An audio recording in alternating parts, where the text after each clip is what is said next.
హరిని మరిస్తే నరకద్వారమే. మనలో చాలామంది భగవంతుడి గురించి ఆలోచించకుండా ఉన్నవాళ్ళు ఈ ఉదర పోషణార్థమే బతుకుతూ ఉంటారు. దానికోసం పడరాని పాటలన్నీ పడుతూ, పట్టకూడని వ్యక్తుల పాదాలు పడుతూ, వ్యక్తులకు వింజామర్లు విసురుతూ గడిపేస్తూ ఉంటారు. అలా శ్రీహరిని చింతించని భోగజీవులకు నరక ద్వారాలు స్వాగతం పలుకుతున్నాయని, అక్కడ యమభటుల శిక్షలు తప్పవని సుఖ మహర్షి హెచ్చరిస్తున్నాడు. అలాంటి వారికి జన్మ జన్మలు కష్టాలు తప్పమంటున్నాడు. ఇంతటి తీవ్రతతో భీతి గొల్పినప్పుడే మనం అపురూపమైన మానవ జన్మలో అప్రమత్తమవుతాం. బతుకు సరళిని మార్చుకుని భగవంతుడి వైపుకు మరలుతాం. ఈ పరమసత్యం తెలిసిన భాగవతోత్తముడు కనుకనే పోతనామాచులు కూడా శ్రీమద్ భాగవతాన్ని అల్ప సుఖాల కోసం రాజులకు అంకితం ఇవ్వకుండా ఆ శ్రీహరికే సమర్పించుకుంటూ ఇమ్మనుజేశ్వరాధములకిచ్చి పురంబులు వాహనంబులున్ సొమ్ములు కొన్ని పుచ్చుకొని చొక్కి శరీరము వాసి కాలుచే సమ్మెట వ్రేటులంబడక సమ్మతి శ్రీహరికిచ్చి చెప్పె నీ బమ్మెరపోత రాజొకడు భాగవతమ్ము జగద్ధితంబుగన్. విశ్వశ్రేయస్సును దృష్టిలో పెట్టుకుని రచించిన ఈ భాగవతాన్ని భగవంతుడికి తప్ప ఈ చిల్లర మల్లర ప్రభువులకు అంకితం ఇవ్వడానికి నా అంతరంగం అంగీకరించడం లేదు. ఈ రాజులిచ్చే అగ్రహారాలు, వస్తు వాహనాలు పుచ్చుకొని ఆ మైకంలో మైమరచి ఈ లోకంలో సుఖాలు అనుభవించిన పైలోకంలో అడుగుపెట్టిన తర్వాత ఇక్కడ చేసిన తప్పిదాలకు యమధర్మరాజు సమ్మెట పోట్లు తప్పవు అంటూ శ్రీహరి పాదాలనే ఆశ్రయించాడు. భగవంతుడు హృదయాన్ని గెలిచాడు. కలియుగంలో కైవల్య ప్రాప్తికి భక్తి మార్గమే సర్వోత్కృష్ట సాధన పదమని జ్ఞానవరిష్ఠుడైన సుఖమహర్షి పరీక్షిత్తుకు పునరుద్ఘాటించాడు. సుకుని ఆ శ్రవణోపేయమైన పలుకులు విని ఆ పాండవ పౌత్రుడి హృదయ కమలం వికసించింది. మరణిస్తానన్న భీతిని విడిచి వాసుదేవుని లీలా విశేషాలను ఆశాంతం ఆకర్షించాలన్న ఆకాంక్షను ఆ వ్యాసపుత్రుడు ముందుంచాడు. ఏకమూర్తి అయిన పరమాత్ముడు అనేక మూర్తులను ధరించి అనేక విధాల ఎందుకు ప్రవర్తిస్తాడు? అసలు అన్ని అవతారాలను ధరించాల్సిన అవసరం ఆ పరమాత్మకు ఎందుకు కలిగింది అని ప్రశ్నించాడు. పరీక్షిత్ ప్రశ్నకు ఆ విజ్ఞానమూర్తి వికసిత వదనుడై పూర్వం ఇదే ప్రశ్నను నారద మహర్షి కూడా తండ్రి అయిన చతుర్ముఖ బ్రహ్మను అడిగాడని గుర్తు చేశాడు. దానికి సమాధానంగా బ్రహ్మదేవుడు తన మానసపుత్రుడికి నారాయణుడి విశేషాలన్నీ వివరించాడంటూ శుకుడు ఆ ఇద్దరి సంభాషణను శాబ్దిక ప్రత్యక్ష ప్రసారం చేస్తూ ఉన్నాడు. మనం సాధించే మహత్తర కార్యాలన్నిటికీ మూలాధారం ఆ భగవంతుడే. పరమాత్మ పరోక్ష పూనిక లేకుండా మన ప్రజ్ఞ ప్రకాశించే ప్రసక్తే లేదు. మన విజ్ఞానము, వైభవము అన్నీ ఆయన పెట్టిన భిక్షే. ఒకనాడు త్రిలోక సంచారి నారదుడు త్రిమూర్తులలో ఒకరైన బ్రహ్మను సమీపించి, తండ్రి, నీవు దేవతలలో జ్యేష్ఠుడివి, లోకాలకు సృష్టికర్తవి. ఈ వేదరాశులన్నీ నీ ముఖ పద్మాలలోనే ప్రకాశిస్తూ ఉన్నాయి. శబ్దార్థమయమైన ఈ విశ్వమంతా నీకు తేట తెల్లమే. అసలు నీకు ఈ సృష్టి నిర్మాణ విజ్ఞానం ఎలా సంప్రాప్తించింది? నా దృష్టిలో నీవే ప్రభువువి. నిన్ను మించిన వారు కానీ నీతో సమానమైన వారు కానీ ఎవరూ లేరు అని శ్లాఘిస్తూ ఉన్నాడు. అప్పుడు ఆ బ్రహ్మదేవుడు మందహాసంతో, నాయన నారద, ఇదంతా నా ప్రజ్ఞ కాదు, నేను అల్పుడిని.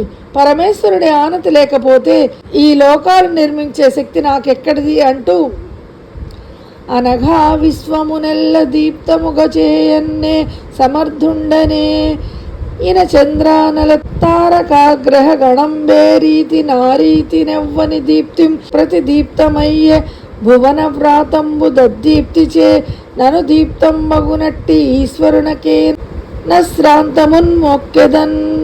పాపరహితుడా, ఈ ప్రపంచానంతటినీ ప్రకాశింపజేసే సామర్థ్యం నాకు లేదు. ఎవరి ప్రకాశం వల్ల సూర్యుడు, చంద్రుడు, అగ్ని, నక్షత్రాలు, గ్రహాలు ఈ లోకాలన్నీ సముజ్వలంగా ప్రకాశిస్తున్నాయో ఆ దివ్య దీప్తితో తేజరిల్లుతున్న పరమేశ్వరునికి నేను ఎల్లవేళలా ప్రణమిల్లుతున్నానని వినయంతో తలవంచాడు. ఇలా ఏ కొద్ది మంది పుణ్యమూర్తులో తప్ప భగవంతుడి విశ్వవ్యాపకత్వాన్ని అర్థం చేసుకోలేరు. భీష్మాచార్యులు కూడా అంతిమ గడియల్లో శ్రీ మహావిష్ణువుని సహస్రనామాలతో స్తుతిస్తూ విశ్వమూర్తిర్మహామూర్తిర్దీప్తమూర్తిరమూర్తిమాన్ అని కొనియాడతారు. అనంతరం ఆ విధాత నారదమునికి విశ్వాత్మకుడైన భగవంతుడి మాయా విశేషాలను వివరించారు. మాయ ఈశ్వరుని దృష్టిపథంలో ప్రవేశించడానికి శంకించి సిగ్గుతో కుచించుకుపోతుందని స్పష్టం చేస్తూ మాయాతీతుడైన మాధవుడి మహాత్యాన్ని వర్ణిస్తూ, వినుమి ఈశ్వరు దృష్టి మార్గమునను ఆవేశింప శంకించి సిగ్గున సంకోచమునందు మాయ వలనం కుంఠీభవత్ ప్రజ్ఞచే నను లోకేశ్వరుడంచు మృక్కు మతిహీన వ్రాతము జూచినే నని శంభునన్ అగి ధిక్కరింతు హరి మాయా కృత్యం మంచున్ సుత. ఈ మాయ వల్ల తమ ప్రజ్ఞ కుంఠితం కాగా బుద్ధి లేని వాళ్ళు నన్నే లోక విభుడని భావించి నాకు నమస్కరిస్తూ ఉంటారు. కుమారా, అలాంటి మూర్ఖులను చూసి ఇది శ్రీహరి మాయ వల్ల జరిగే పనే కదా అని నాలో నేను నవ్వుకొని వాళ్ళని తోసిపుచ్చుతాను అన్నాడు వాగ్దేవి విభుడు. అంతా ఆయన కృత్యమే. ఆ విధాత వినయ సంపన్నుడు కనుక విశ్వ సృష్టి వెనుక ప్రకాశమంతా ఆ పరమాత్మదేనని ప్రస్ఫుటం చేస్తున్నాడు. ఆ పరమ వినమ్రతతో ప్రశంసలకు తాను అర్హుడను కానని తోసిపుచ్చాడు. కానీ మనం మనలోని శక్తి సామర్థ్యాలను ప్రజ్ఞా విశేషాలను ఎవరైనా కీర్తిస్తూ ఆకాశానికి ఎత్తేస్తుంటే అంతా మన ప్రజ్ఞే అనుకుంటాం. మన విజయాలకు కర్త కర్మ క్రియ మనమే అన్నంత అహంభావంతో మన వెనుక ఒకడున్నాడన్న సత్యాన్నే మర్చిపోతాం. ఇలా అంతా మన ఘనత అనుకోవడం దగ్గర నుండే మన పతనం ప్రారంభమవుతుంది. ఉదాహరణకు శివ మహిమ్న స్తోత్రాన్ని రాసిన పుష్పదంతుడికి కూడా ఒకసారి ఓ విషయమై అహంకారం కలిగింది. నేను రచించడం వల్లే కదా ఇంత అద్భుతమైన స్తోత్రాలు పరమశివుడి ముందు పాడుకుంటున్నారు అనుకున్నాడు. అప్పుడు ఒక్కసారిగా శివుడి ముందున్న నంది తన దంతాలను బయటకు చూపింది. పుష్పదంతుడు ఆ దంతాలలో ఒక్కొక్క దంతాన్ని ఒక్కొక్క మంత్రరాజంగా దర్శించాడు. తను రాశానని గర్వపడుతున్న మంత్రాలన్నీ అనాదికారంగా ఉన్నవే. తాను ప్రస్తుతం చేసింది వాటిని ఆవిష్కరించడం మాత్రమేనని పుష్పదంతుడికి అర్థమైంది. అప్పుడు అతడి అహంభావం పటాపంచలైంది. ఇలా ఈ చరాచర సృష్టిలో ఏ జీవి ప్రతిభ అయినా పరోక్షంగా పరమాత్మ ప్రమేయం లేకుండా ప్రకాశించే ప్రసక్తే లేదు. అయితే అవివేకులు అజ్ఞానులే విశేషమంతా తమదేనని విర్రవీగుతూ ఉంటారు. అందుకే ఏదైనా గొప్ప కార్యాన్ని నువ్వే చేశావని భావిస్తే ఇతరుల నుంచి కించిత్తు స్పందనే వస్తుంది. కానీ భగవంతుడు నీ మూలంగా చేయిస్తున్నాడని భావిస్తే వాటికి ఎంతో ఆదరణ లభిస్తుంది అనేవారు శ్రీరామకృష్ణ పరమహంస. నాయకుడి భువనములకు నారద మహర్షిని సాక్షిగా చేసుకుని బ్రహ్మదేవుడు సమస్త ప్రపంచానికి శ్రీ మహావిష్ణువు వైభవాన్ని విపులంగా వివరిస్తూ, ఆ ఈసుడనంతుడు హరి నాయకుడి భువనములకున్ నాకున్ నీకున్ మాయకు ప్రాణి వ్రాతముకి ఎడలం లేదు ఈశ్వరేతరము సుత. ఆ పరమేశ్వరుడు తుదిలేని వాడని, ఆ శ్రీహరి ఈ లోకాలకు నాకు నీకు మాయకు ప్రాణి సముదాయానికి ప్రభువని, ఆయన కంటే అన్యమైనది ఏది ఈ జగత్తులో లేనే లేదని ఘంటాపదంగా చెప్తున్నాడు. సత్యం తెలిసిన వారెవరైనా ప్రతిభ మీదే అనగానే పొంగిపోరు. పరోక్ష ప్రేరకులను ప్రస్తావించకుండా ఉండలేరు. ఉదాహరణకు సీతాన్వేషణలో విశేష పాత్రను పోషించి ఆంజనేయుడు విజయకేతనంలో కిష్కిందలో అడుగు పెడతాడు. అనితర సాధ్యమైన ఈ అన్వేషణ నీ వల్లే సుసాధ్యమైందని వానర వీరులంతా విజయ గీతాలు పాడుతూ ఉంటారు. అప్పుడు ఆ మారుతి మనస్సులో నవ్వుకుంటూ, దీనిలో నా శక్తి సామర్థ్యాలు ఏమీ లేవు, రాఘవస్య ప్రభావేణ అని అభినందనలను సున్నితంగా తిరస్కరిస్తాడు. మనందరి నాయకుడైన శ్రీరామచంద్రుడి ప్రభావం చేతనే నేను సీతాన్వేషణలో కృతకృత్యుడనయ్యానని ఆ రఘువీరుడి పాదాలకు ప్రణమిల్లుతాడు. అదేవిధంగా విదేశాలలో విశ్వనాయకుడిగా నీరాజనాలు అందుకుని వచ్చిన స్వామి వివేకానందకు భారత ప్రజానీకం బ్రహ్మరథం పట్టింది. అప్పుడు స్వామీజీ కూడా అమిత అణుకువతో, ఇదంతా నా విశేషమేమీ కాదు, నా గురుదేవులు తలుచుకుంటే పిడికెడు మట్టిలో నుంచి వేల మంది వివేకానందులను తయారు చేయగలరు. ప్రపంచంలో ఎక్కడైనా నేను సత్య ప్రదీప్తమైన మాట ఒక్కటైనా పలికి ఉంటే, ఆధ్యాత్మిక భావ సందీప్తమైన శబ్దాన్ని ఒక్కదాన్నైనా ఉచ్చరించి ఉంటే అది నా గురుదేవులు భగవాన్ శ్రీ రామకృష్ణులదే అన్నారు. ఏ స్థాయి తేరుకున్నా, ఎంతటి ఘనకార్యాలు సాధించినా మనం పరమాత్మ చేతిలో పరికరాలమన్న విషయాన్ని మాత్రం మర్చిపోకూడదు. అప్పుడే భగవంతుడు మనల్ని తన మహత్కార్యాలకు సాధనంగా ప్రయోగించుకుంటాడు. తానే మూలమై నారదుడి సంశయాలను నివృత్తి చేస్తూ ఆ దేవదేవుడి ఆనతిని అనుసరించే నేను చరాచర ప్రాణులను విస్తారంగా సృష్టిస్తున్నాను. మరలా మహావిష్ణువు ప్రభావ సంపన్నుడై ఈ సృష్టిని పోషిస్తున్నాడు. తుదకు ఆ పరమేశ్వరుడు దీనిని లయింపజేస్తున్నాడు అని సృష్టి స్థితి లయల క్రమాన్ని బ్రహ్మదేవుడు వివరించాడు. హరి భగవంతుడు అనంతుడు కరుణాంబుది సృష్టి కార్యకారణ హేతు స్ఫురణుండ ఆ విభుని కంటెం పరుండెవ్వడు లేడు తండ్రి పరికింపగన్. ఈ మూడు శక్తులు మూలం శాశ్వతుడైన ఆ లక్ష్మీనాథుడేనని, ఆయన కంటే గొప్పవారు ఎవరూ లేరని ప్రస్తుతించాడు. శ్రవణపేయమైన ఆ శ్రీహరి అవతార గాథలు అమృతపానంతో సమానం. ఆ సుధా మధురమను ఒక్కసారి రుచి చూస్తే చాలు మన జన్మ తరించిపోతుంది. పర్వతమంత ఎదిగిన మన పాపరాశి ఒక్క క్షణంలో భస్మీపటలమవుతుంది. సన్మూన్యము శ్రీహరి కథామృతము. చతుర్ముఖ బ్రహ్మ తన మానసపుత్రుడైన నారద మహర్షికి శ్రీమన్నారాయణుడి వైభవాన్ని ఆవిష్కరింపజేస్తూ ఉన్నాడు. పరాత్పరుడైన పద్మనాభుడే ఈ విశ్వాన్ని సృష్టిస్తాడు, పోషిస్తాడు, సంహరిస్తాడని ఉద్ఘాటిస్తున్నాడు.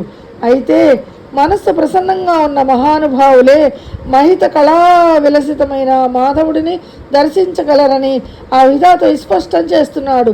అనంతరం అనంతాత్ముడి అవతార క్రమాన్ని త్రిలోక సంచారికి వివరిస్తున్నాడు. డేయింబవళ్ళు ఇతర కథా ప్రసంగాలు వింటూ ఏమాత్రం పుణ్యకథల రుచి ఎరుగని వీణులకు విష్ణుగాథలు విందు చేస్తాయని ప్రస్ఫుటం చేస్తూ ఆ బ్రహ్మదేవుడు సర్వలోక సమ్మాన్యమునై తనర్చు హరిమంగళ దివ్య కథామృతము సౌజన్యతన్ గ్రోలవయ్య బుధసత్తమ ఏ వివరించి చెప్పెదన్. సకల లోక పూజనీయమై వెలుగొందే ఆ దేవదేవుని దివ్యమంగళ కథా సుధారసాన్ని నీకు అందిస్తాను అని యజ్ఞవరాహం నుంచి కల్కి వరకు శ్రీహరి లీలావతారాలన్నిటినీ శాబ్దిక ప్రత్యక్ష ప్రసారం చేశాడు. ఇలాంటి సర్వేశ్వరుడి లీలల స్మరణ వలన భక్తి బీజాలు పడి మన మనోక్షేత్రం సాత్విక గుణాంకురంతో సస్యశ్యామలమవుతుంది. అందుకే భగవాన్ శ్రీ రామకృష్ణ పరమహంస భగవంతునికి నానా రూపాలు, నానా లీలలు ఉన్నాయి. ఈశ్వర లీల, దేవలీల, మానవలీల, జగత్లీల అంటూ ఆయన లీలలు పలు రకాలు. ప్రేమ భక్తిని బోధించే నిమిత్తమే ప్రతి యుగంలోనూ భగవంతుడు వివిధ రూపాలను ధరిస్తూ ఉన్నాడు. కనకాక్షును కూల్చిన కమలాక్షుడు, యా సరోజ సంభవుండు నారదమునికి శ్రీమన్నారాయణుడి అవతార పరంపరను పరిచయం చేస్తూ తొలుత యజ్ఞవరాహ ఘట్టాన్ని గుర్తు చేశాడు.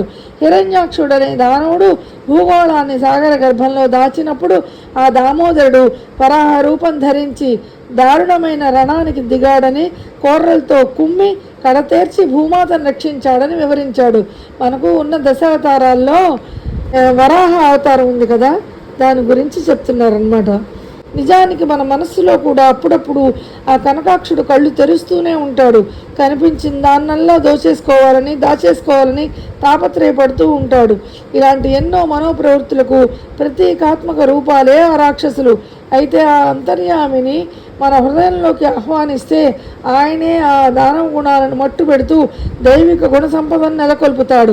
భగవంతుడి పలు అవతారాల అంతిమ లక్ష్యం అదే. అందుకే ఆ ఘట్టాలను, పాత్రలను పుక్కిటి పురాణాలుగా కొట్టిపారేయకుండా మన మానసిక స్థితులతో సరిపోల్చుకుంటూ విశ్లేషించుకుంటూ ఉండాలి. ఇలా యజ్ఞవరాహం తర్వాత సుయజ్ఞుడు, కపిలుడు, దత్తాత్రేయుడు, సనందనుడు, సనత్కుమారుడు, సనత్సుజాతుడు, నరనారాయణులు, ధ్రువుడు, పృథు చక్రవర్తి, వృషభుడు, హయగ్రీవుడుగా పలు అవతారాలు దాల్చి ఆ ధరణి నాయకుడు ధర్మాన్ని సుస్థాపితం చేసేందుకు ప్రయత్నించాడని చతుర్ముఖ బ్రహ్మ ఉద్ఘోషించాడు. ఆ తర్వాత సముద్రం పాలవుతున్న వేదరాశిని రక్షించేందుకు ఆ మాధవుడు మత్స్యావతారం, క్షీరసాగర మథన సమయంలో కూర్మావతారం, బాలభక్తుడు ప్రహ్లాదుడిపై ప్రేమ మేరకు నరసింహావతారం దాల్చాడని, గజేంద్ర సంరక్షణార్థం ఆది మూల స్వరూపుడై మకరిని మట్టుపెట్టాడని ఆ విరించి విశేషంగా వర్ణిస్తున్నాడు. విరించి అంటే బ్రహ్మ అనే అర్థం. బ్రహ్మదేవుడు విశేషంగా వర్ణిస్తున్నాడట నారదుడితోటి విష్ణుమూర్తి గురించి.